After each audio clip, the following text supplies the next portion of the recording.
Okay guys, welcome back to the STPL. My name is Kix. I'm your host for the STPL here. Solo casting today. My good friend Rapid has some stuff to do tomorrow, so he needed a good night's rest, of course.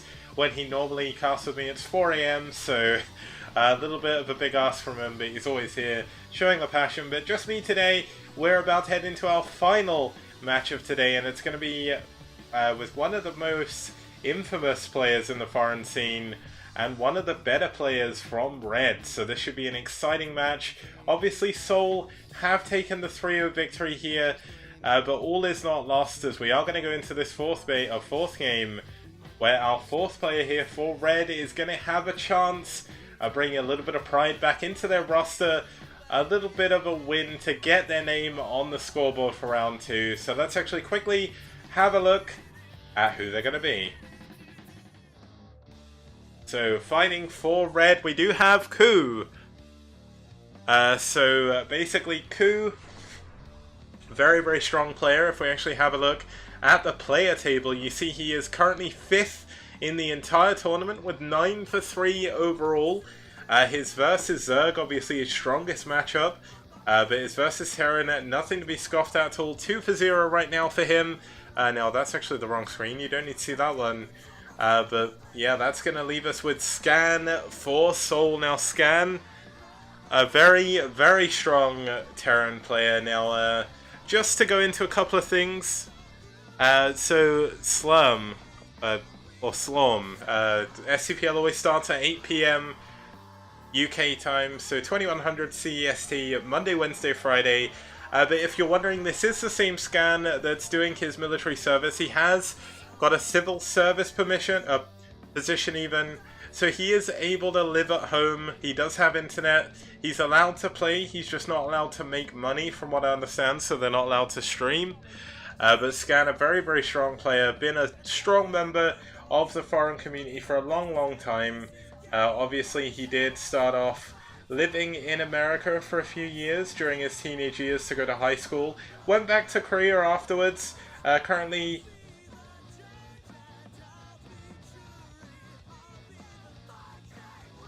okay, wow, yeah, I've got something to read after this, but that's kind of exciting.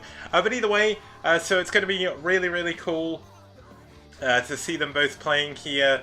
It's going to be a CBT, and it's going to be over here on Benzene. So Benzene, very, very cool map. 2 players, bottom left, top right hand corner spawns.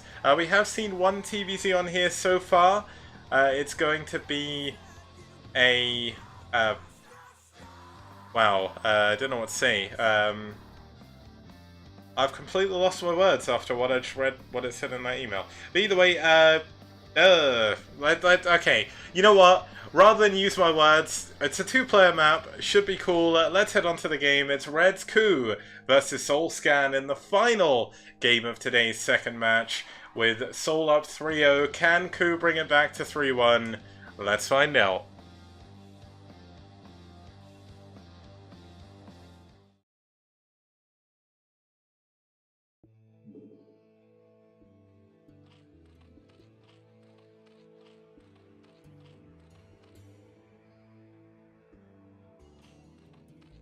Okay, starting us off here in the top right-hand position, we do have the green Zerg fighting for Red. It's going to be KuH.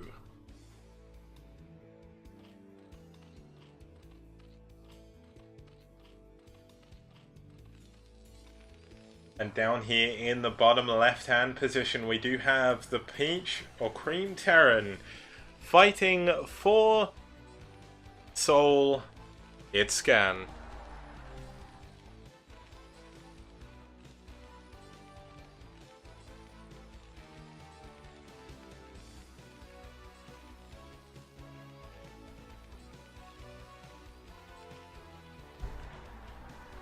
Okay, so what are we going to see from this match? KuH is a very, very strong CBT player, but obviously TVZ is one of Scan's absolute best matchups, so could be a little bit of a one-sided game, but I think if there's a Zerg on Red that could take down Scan, it will be KuH. KuH obviously one of the stronger players in the tournament at the moment. But if you need any information regarding the STPL Round 3, there is a thread on Team Liquid where you can see every single bit of possible information you could ever need. Allow me to just link it in chat for you right now. You can also see all of the schedule of all the upcoming matches, so you know who is going to be playing when. I'm going to post a full schedule of all the casts as well. I've already got all the threads made up in a Word document waiting to post. I obviously don't know the lineups until the same week of the game, so can't show that off. But basically, should be a strong game from both sides here. We're going to have KuH taking a 12 hatch into a 12 pool, so feeling pretty confident here that Scan isn't going to be doing anything like an 8 racks. And we do see the barracks coming down from Scan, going into likely a 1-1-1. Scan is quite a fan of 2-port Wraith as well, so that is certainly something we could see from him, but he's still currently playing in the dark, so needs to be a little bit more careful. Now, Scan obviously doesn't have as much time to practice as he once did, doing his mandatory military service for Korea, or for South Korea. He is finding most of his days used up for them, but when he's at home, he's got internet. He still chooses to play Brood War because he enjoys it, but he also plays other games as well. So, Scan, not as much in practice as when he was going for the ASL and everything like that, but still a very strong player nonetheless. We're going to have likely speed first, but could be a lair eventually when we see this this gas coming up. Now, this is actually quite a late gas, I would say, by KuH. He's playing a little bit greedy in that respect. He is going for that third hatchery first. But just to go answer a question, there is a single patch. If a vulture sits here, they can hit a single drone, but as long as you build a sunken there, it kills it. So I don't think we'll see that. I think it's more likely going to be 2-port Wraith, because we do see SCV still in gas. We're not going to see any kind of crazy 1-port play, well, not 1-port play, 2-fact play. It's actually going to be a command center, so I must have missed him pull the guys out of gas, or maybe this is just a later command center. Kind of hard to follow exactly what's going on right now. Something I'll explain it next stream, hopefully, depending on what happens. But yeah, so we see the Zergling chasing the SCV away. The SCV obviously has perfect scouting information already. Sunken coming in for KuH. Now, KuH is actually going to go for a Hydralisk Den. Now, this is kind of important. We see the first Vulture going to be chasing the Lings away, but one of the Lings making its way into the mineral line, not getting any damage done. But he is going to scout the fact there is a factory here. He's actually blocked off this path because he doesn't want to lose this. In case you've not seen this map before, just to quickly show this off, there is a power generator. This is not stacked, so it is very easy to break through. But you can break through that and send Lings or Hydras into the main. It's a good thing, so don't worry. It's nothing bad. It's nothing bad. But it's it's something when you're solo casting, you read like the first line and you're like, huh, that's pretty amazing. But okay, so what else do we have going on here? We've got the Hydralisk Den coming in with Hydralisk upgrades, so it looks like KuH either going to be going for a Hydralisk bus behind this. I know that Drone, his fellow teammate, has got a kind of cool build, but here we're going to see what TT1 was on about. If we see Scan going for this. Now, of course, the Sunken will kill the Vulture very, very quickly, especially if this Overlord sees it as well. But you see, yeah, so there we go. Single drone is going to get hit, not going to be able to be taken down. Nice moves by... oh, wow, he actually manages to get a drone. The Sunken just one hex too far to the left. And that's going to be a pain, but it's not going to be too much damage to be taking. But 8 kills on this Vulture already, but that's mainly from Lings. It's nothing too crazy like 8 drone kills. And here we see that KuH is going to go for this power generator. Now, the one benefit that he does have... Wait, how does Scan... Oh, I'm turning off the wrong vision.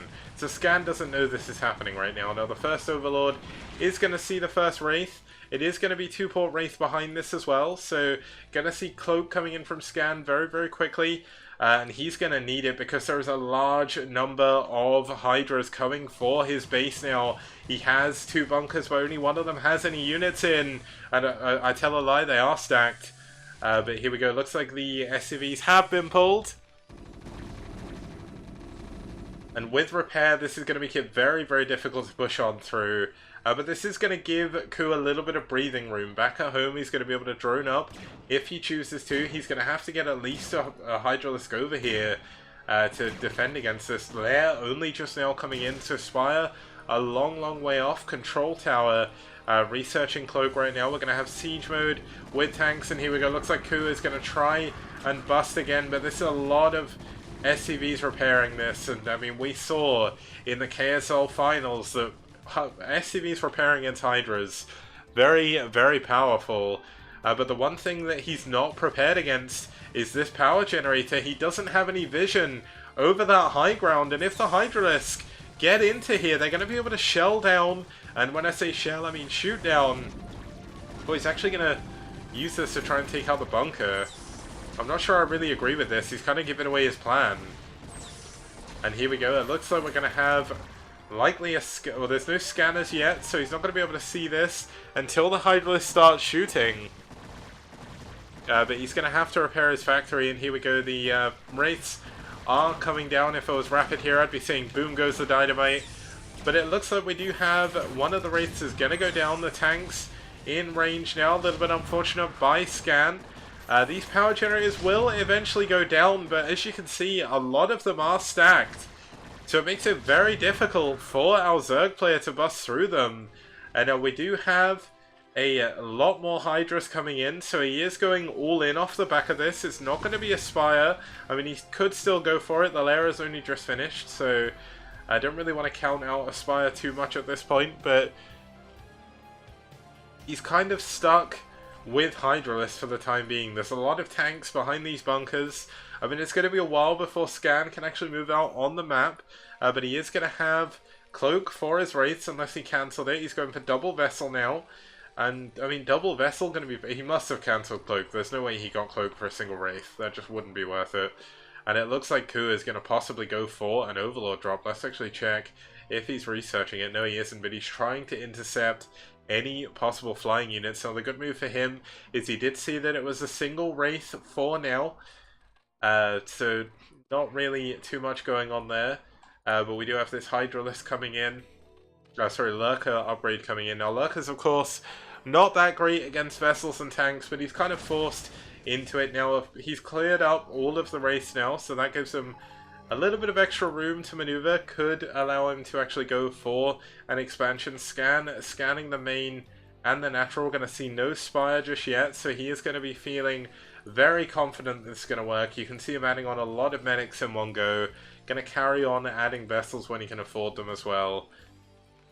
And he is going to have a very, very strong timing attack here with these vessels, with these tanks, and with this first few rounds of Marines. Now, Medic Marine, not that good against Hydralisks in low numbers, but with +1 upgrades and a lot of medics, you need a hell of a lot of Hydralisks. They need upgrade advantage, which you're not going to have against Scan's army here, and you need them to not have tanks, basically. So KuH's going to try and set up a little bit of a contain here, not going for drop or anything too crazy like that.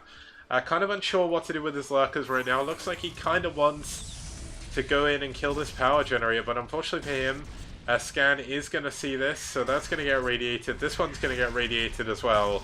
And boom goes the dynamite. Here we see Scan moving forward. Can the Lurkers get in a good position? We do have a lot of Spines going down, a lot of Hydras killing a lot of this bio, and the Hydras are going to get on top of the tanks. Is this enough Hydras? The bio coming in from behind though, going to be very, very powerful, but can he reset the tank count? No, he can't, but great engagement by KuH there. But Scan holding strong.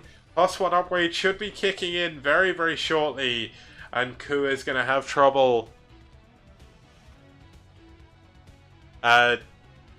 Basically, going to have trouble defending against this future attack, especially when he's losing Overlords. And you see Scan being very, very careful. He doesn't want to get caught off guard by a big Hydralisk flank or anything like that. Going to scan up just to make sure there's no units coming for him. And he is going to move across. Now, just to answer a question in chat, in army you do army stuff, you live on barracks. Civil service, you do civil service stuff and live at home, I believe. So you do get a little bit more freedom when you're in the civil service.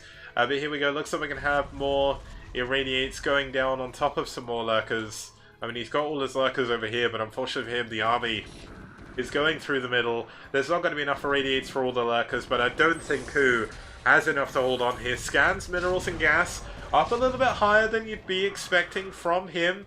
But you can see that the irradiates have been doing a number on KuH's army, and unfortunately for KuH, Scan is setting up an unbreakable position here in the middle, getting more and more reinforcements coming down.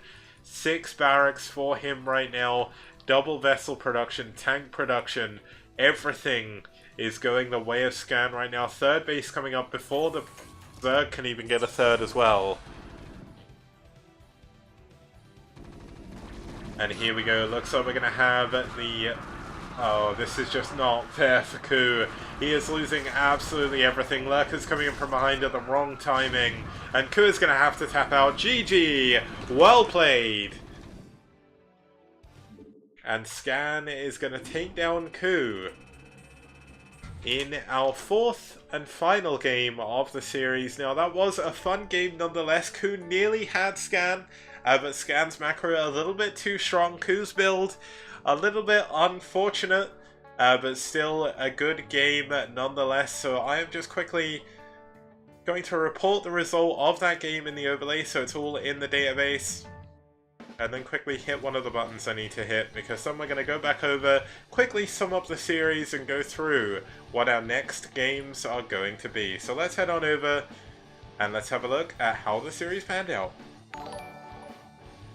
So for Red, we did see a 4-0 sweep, unfortunately, but Spire taking down Eriador, Noob taking down Rota, Bjol taking down Best, and Scan taking down KuH. So once again, Red are unable to get their revenge on SouL Gaming, but there's still time, there is still a place for them coming up. Of course, if we have a look at the rankings of Group B, here is the updated ranking. SouL will go tied in first place with NetWars, closely followed by DM, and Red gonna go down, tied with BWL at the bottom of the group. But of course, Red did an incredible job in round 2. They did a great job in round 1 as well, so I wouldn't count them out. And now let's just quickly have a look at what our next matchups are going to be. In Group A, we're going to have Foreign Brood War versus Valhalla. That's going to be on the 1st of October at 9 o'clock CEST. And on the same day after that, we're going to have Psystorm versus IRK. That'll be our Group B match for then. That'll be the 1st of October. Then on the 3rd of October, we're going to have FBW once again versus Ash in the first Week 2 game. That's going to be on Wednesday, the 3rd of October, along with Psystorm versus BWL. So Week 2 officially starting on the 3rd of October, guys. There is going to be 4 days per week, just because there is 8 games to cast, or 8 sets, and there's not enough time for me to cast them all during the same week. So either way, and then on Friday the 5th of October for Group A, we're going to have White Clan versus Naz. That should be an incredibly good game. And Red versus DM, which should be good as well. So that's going to end us for today. But huge thank you to everyone who tuned in. Huge thank you, of course, to everybody who's donated to make the prize pool currently $1,442.20. If you follow the Matrino page, there is a code you can put in to donate a free $1 to the prize pool. That's going to be STPL3. And of course, there's a lot of various Matrino sponsors that you can follow on Twitter. There's some like DreamHack, which you should follow anyway if you're a fan of esports. But DreamHack Austin coming up very soon. So you can also visit some websites as well, like visit dreamhack.com. You can even follow Team Liquid, and that'll add 20 cents to the prize pool. And you can even visit Matrino, and that adds 25 cents. So do go through those if you've got time. Should be a good help. Obviously, if you've got Twitter, follow STPL TV on Twitter. You can follow me as well, KicksSD if you want to, but I retweet some weird stuff, so maybe don't do that. But either way, should be a fun day nonetheless. And of course, a huge thank you to all the players and all of you who have tuned in to watch. So have a good evening, morning, or afternoon, wherever you are. And I will see you guys, hopefully with Rapid, on Monday.